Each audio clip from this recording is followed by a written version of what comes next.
Lagi na lang bang nababasa ang phone mo o kaya naman pinapasokan ng tubig? Sa video na ito, bibigyan kita ng 5 smartphones na splash proof para may extra protection. At lahat yan ay magmula 3K hanggang 6K lang.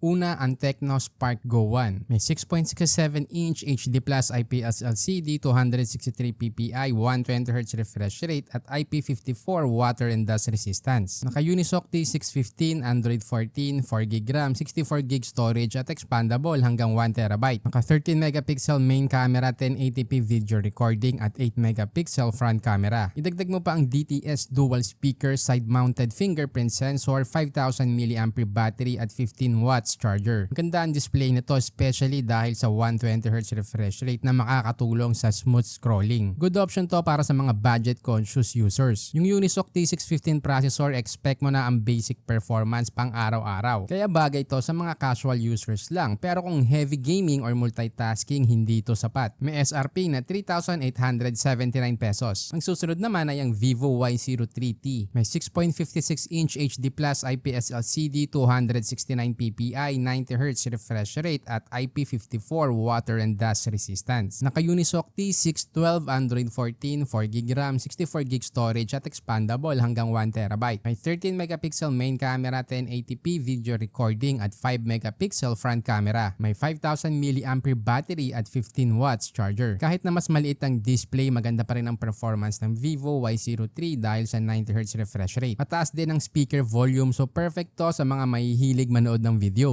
May SRP na 4,399 pesos. Andyan din ang Realme Note 60. May 6.74-inch HD Plus IPS LCD, 260 ppi, 90Hz refresh rate, 560 nits at IP64 water and dust resistance. Naka-Unisoc T612, Android 14, 4GB RAM, 64GB storage at expandable hanggang 1TB. Naka 32 megapixel main camera, 1080p video recording at 5 megapixel front camera. Naka 5000 mAh battery at 10 watts charger. Ang standout feature nito ay ang 32 megapixel main camera, which is great for photography. Mas mataas din ang water resistance rating nito na IP64 kumpara sa ibang models. May SRP na 4,449 pesos. By the way, ilalagay ko na din yung link sa description kung saan mo to mabibili at official yan. Gumawa din pala kami ng FB group na smartphone tips, kaya kung ayaw mong masayang ang pera mo sa pagbili ng maling smartphone, mag-join ka na at kami mismo maghahanap ng best option at price para sa'yo. Ang susunod sa ating listahan ay ang Oppo A3X. May 6.67-inch HD Plus IPS LCD, 264 ppi, Panda Glass, 90Hz refresh rate. Naka IP54 rating at meron ding shock resistant. Naka Snapdragon 6S Gen 1, Android 14, 4GB RAM, 64GB storage at expandable hanggang 1TB.